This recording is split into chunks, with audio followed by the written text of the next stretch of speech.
যে মর্যাদা একজন সাধারণ মুসল্লিরও সেই একই মর্যাদা। এখন কম বেশি আছে? আছে? আল্লাহ রাসূল কম বেশি রেখেছেন?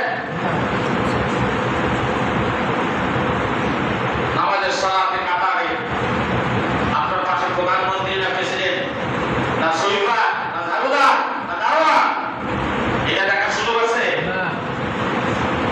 না পাশে যদি এরকম নিম্ন শ্রেণীর কোনো মানুষ থাকে তার যখন পা লাগাতে হবে না। আছে, আমাদের দেশে আছে এরকম। আল্লাহ ওই জন্য বিভেদ সৃষ্টি করে দিয়েছে মনের মধ্যে, একজনের সাথে আরেকজনের মনে এখন মিল নাই। আবার উল্টা আমাদের মধ্যে ঐক্য আছে, আমাদের মধ্যে মিল আছে, আমাদের মধ্যে ভালোবাসার মধ্যে একজন আরেকজনের ভালোবাসা আছে। হ্যাঁ, এইটা অনেক সত্য হয় না। চাই আমরা এরকম পা ফাঁক করে দাঁড়াই। আবার এইটাই আসলে এত বড় গুরুত্বপূর্ণ সন্ধান ব্যঙ্গ করে, দেখছেন না ব্যঙ্গ করা? বড় হুজুর, অনেক বড় বড় হুজুর, মুফতি সাহেব, বড় বড় লোক রাসূলের সুন্নাহ নিয়ে ব্যঙ্গ করে। রাসূল সাল্লাল্লাহু আলাইহি ওয়াসাল্লাম যদি এই দোয়া না করতেন, যদি এই কথা এই দোয়া করতেন, আল্লাহ তুমি আমার উম্মতদেরকে এরকম ভাবে গজব দিয়ে বেইজ্জত করো না, এই দোয়া যদি কবুল না করতো তাহলে সে আগের সময়ের মতো সঙ্গে সঙ্গে হয়তো সুর পালনে পরিণত হতো। এই রাসূলের ব্যঙ্গকারী, রাসূলের সুন্নাহ নিয়ে ব্যঙ্গকারী না। তারপরেও আল্লাহ নিদর্শন স্বরূপ দিয়ে একটা দেখাইছেন।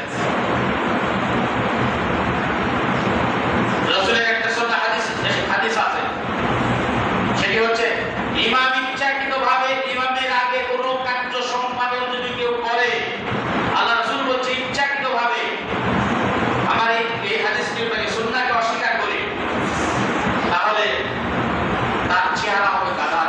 কার মতো হবে? গাধা।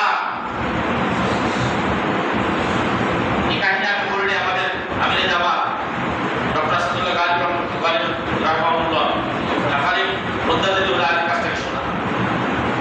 জবাব বিখ্যাত একজন মুহাদ্দিস এরকম সামনে পর্দা ঝুলিয়ে হাদিস পাঠ করাতেন। এই হাদিসে ইমামের আগে ইচ্ছাকৃতভাবে তাচ্ছিল্য করে ইমামের আগে কোনো কার্য সম্পাদনকারী যে গাধার চেহারা হয়ে যায়, এই হাদিসকে সে অস্বীকার করেছিল। বলছে এটা কেমন কথা? ইমামের আগে সেজদা করুক, সেজদা করলে কে গাধা হয়ে যাবে? দেখি তো করি আর বলেছে আল্লাহ তাকে গাধার চেহারা বানিয়ে দিয়েছে। বাকি জীবনটুকু সে সামনে পর্দা ঝুলিয়ে মানুষের ছাত্রদেরকে হাদিস পড়ে চলেছে।